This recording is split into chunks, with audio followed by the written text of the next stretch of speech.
Have you ever asked yourself, why can I not just do it? Why do simple things feel so hard? Why do I need so much time, energy, or rest just to begin? Maybe you called yourself lazy. Maybe you thought you were unmotivated. Maybe you believed that if you were stronger, more disciplined, or more focused, everything would be easier. But what if the real problem is not motivation? What if what you really need is safety? Welcome to my channel. This is a space where I share gentle and honest reflections about healing, self-understanding, inner peace, and coming back to yourself in a more real and compassionate way. If you are tired of pressure, shame, and trying to force yourself through everything, you are in the right place. Today, I want to talk about something many people do not hear enough. You do not always need more motivation. Sometimes you need more safety. Because many people think that if they feel stuck, tired, frozen, avoidant, or disconnected, it means they are lazy or not trying hard enough. But many times, that is not the truth. Many times the body is not asking for pressure.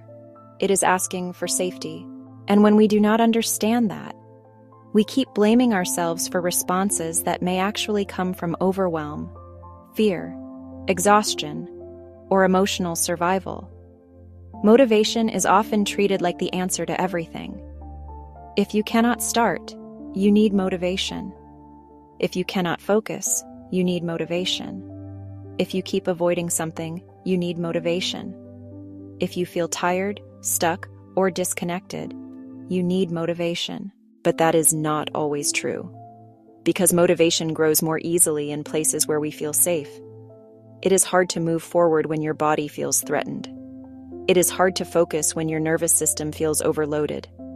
It is hard to create, plan, decide, or begin when something inside you does not feel settled.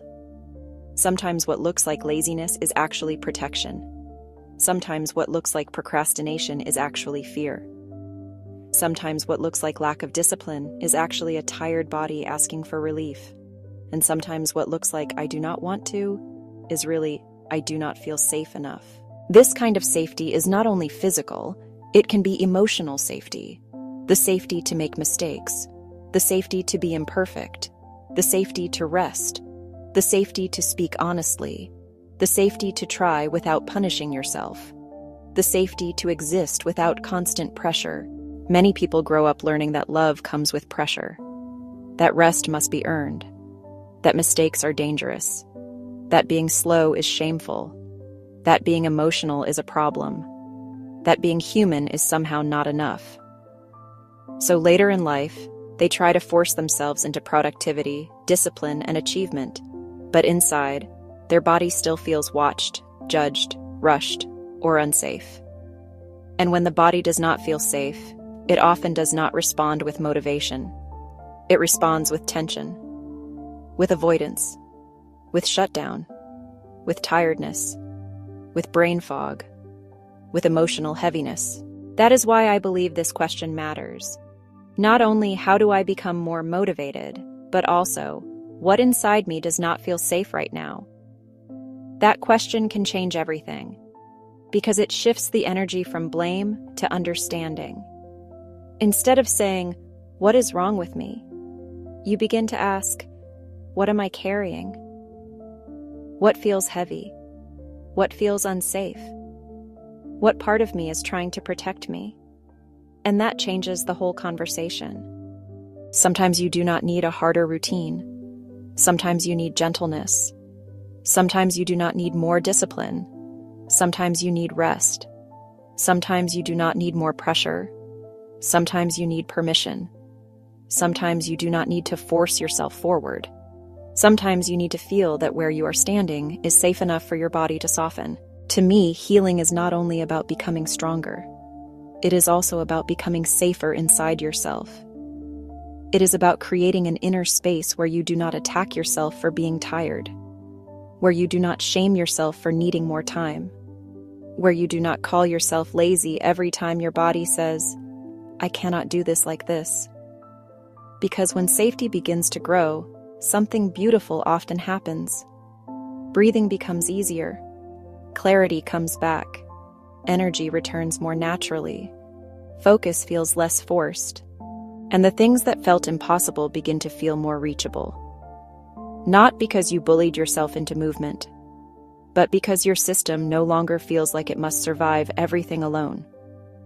Tidy workspace, nature walks, genuine conversation. This is why I believe that many people do not need harsher self-talk. They need softer support. They need environments that feel calmer, routines that feel kinder, words that feel safer, relationships that feel more honest, and a way of living that does not demand constant self-abandonment. If you have been feeling stuck lately, maybe you are not broken. Maybe you are not lazy. Maybe you are not failing. Maybe some part of you is still waiting for enough safety to begin. And that is not weakness. That is wisdom from a body that has learned to protect itself. If this message spoke to you, leave a comment and write, "I need safety, not shame." And subscribe to the channel and turn on notifications, because I share content here about healing, emotional clarity, inner peace, and coming back to yourself with more compassion. And if you are drawn to meaningful pieces that reflect this kind of journey, you can also explore my store through the link in the description. And if you need to hear this today, let it be this. You are not lazy just because something feels hard. You are not failing just because you need more rest. And you do not always need more pressure to move forward. Sometimes, what you need most is safety. Safety in your body. Safety in your mind. Safety in your pace. Safety in the way you speak to yourself. And maybe from that place, real movement can begin.